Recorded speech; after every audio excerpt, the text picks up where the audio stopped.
Assalomu alaykum hurmatli do'stlar. Doktor Sheraliman. Men vrach-nevrolog, psixologman, manual terapevtman. Tojikiston Respublikasi Staravshan shahrida yashayman, ishlayman.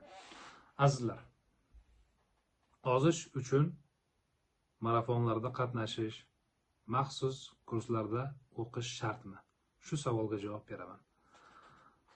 Azizlar, u yoki bu davlatga borib sayohat qilmoqchi bo'lsangiz,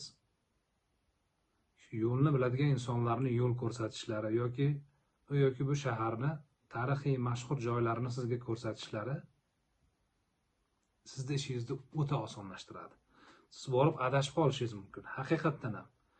Hozir internet paydo bo'ldi-yu, baribir misol birinchi borgan katta bir millionlik aholiga ega bo'lgan shaharga borsangiz adashasiz. Ozishda ham misol sizni asosiy maqsadingiz natija bo'lishi kerak. Bu narxi o'zi ikkinchi daraja bo'ladi. Bu savolim ba'zilarga yoqmasligi mumkin. Men bor gapni aytyapman.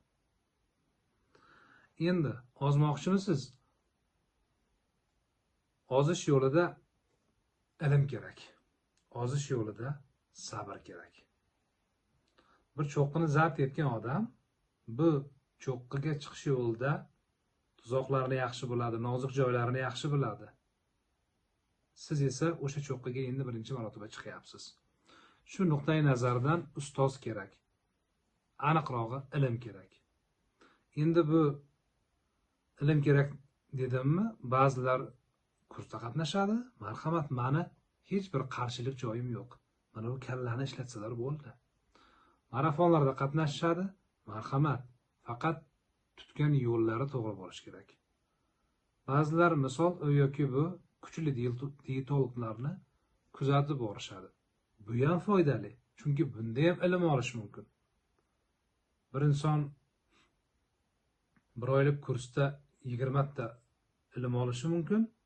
Pul to'lab, ba'zi bir insonlar agar aqlli bo'lsa, xushli bo'lsa, uqqan bo'lsa, pul to'lamasdan turib bepul videolarni ko'rib 30 ta ilm olishi mumkin. Pul to'lab o'qigandan ko'p ilm olishi mumkin. Bu insonning o'ziga bog'liq. Ya'ni ilm olish, sabr qilish, ruhiy jihatdan sinib yiqilib qolmaslik asosiy bizning maqsadimiz bo'lishi kerak. Tushundingizmi? Endi bo'ldi, menga natija kerak deb 300 ming, 500 ming, 800 ming, 1 million sarflash bu arziydigan narsa. Yana bir marotaba aytyapman. Ilm bepul olsa ham bo'ladi. Faqat bir narsa, sizni tutgan yo'lingiz to'g'ri bo'lishi kerak. Misol, kim sizga mana ramashkadan bo'lgan choyni ichasan, mana u choyni ichasan, iching yuviladi, ichchaklaring toza bo'lib ketadi, 8 kilo aroqlaysan desa, bitta narsani biling. Bu ish sizga kerak emas. Ichchaklarni yuvish natijasida ozish kerak emas. Men mana shu gapimga javob beraman. Endi ba'zi bir holatlarda ichak o'tda, jigarda, oshqozon osti bezida problema bo'lsa, ba'zi bir ramashkaga o'xshagan choylar 3 kun, 4 kun, 10 kun foyda qilishi mumkin. Aholingizga foyda qiladi. Faqat ozish yo'lida asosiy ish ichakni tozalash bo'lmasin. Asosiy ish yog'dan qutulish bo'lsin. Tushundingizmi? Bitta narsa. Shu dietologlar bilan ishlashda bitta narsaga e'tibor berdim. Ular ovqat deydi, unday deydi, bunday deydi, lekin jismoniy mehnat, turli xil mashqlar, mushak vaznini saqlab qolish, bularga uncha e'tibor bermaydi. Aslida esa e'tibor berishingiz kerak bo'ladi.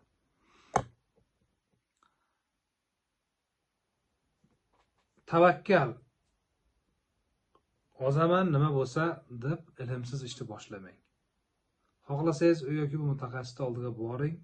1 soat, 2 soat konsultatsiyasini oling. Har 15 kunda bir marta konsultatsiyasiga boring.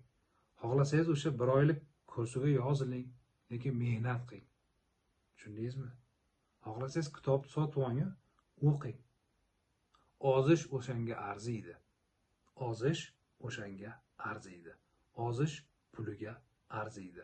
ozish yetkazgan vaqtingizga arziydi. Ba'zi bir insonlar bor, misol qurilishda ishlaydi yoki dehqon, ya'ni ishi jismoniy harakat bilan bog'liq. Bular misol hech bir ovqat maxsus shakarni ichmayman, yog'ni yemayman deb niyat qilmasdan oza olishadi. Tanalari sog'lom, bemalol og'ir ishda ishlab, og'ir sanoat ishlarida ishlab ozishlari mumkin. Lekin aholining katta qismi hozir 15-20 kilometr yura olmaydi. Aholining katta qismi mana ko'mir shaxtalarida ishlay olmaydi. Uy qurilishlarida baribir ishlamaydi. Domda yashashadi. Bo'g'im kasalligi bor, bel kasalligi bor, davleniy kasalligi, qand kasalligi bor. Bularga endi misol men ko'p yesam ham, diyetaga amal qilmasam ham, ko'p ishlash evaziga oza olaman deyish olmaydi, afsuski. Shu uchun ham ovqatlanish umumiy olib qaraganda ozishda birinchi o'rinda turadi. Keyingi va juda ham foydali bo'lgan narsa bu jismoniy harakat, turli xil mashqlardir. Ustoz toping. Ilmsiz mustaqil ozmoqchi bo'lishlik ko'p holatlarda muvaffaqiyatsizlikka olib keladi. Rahmat.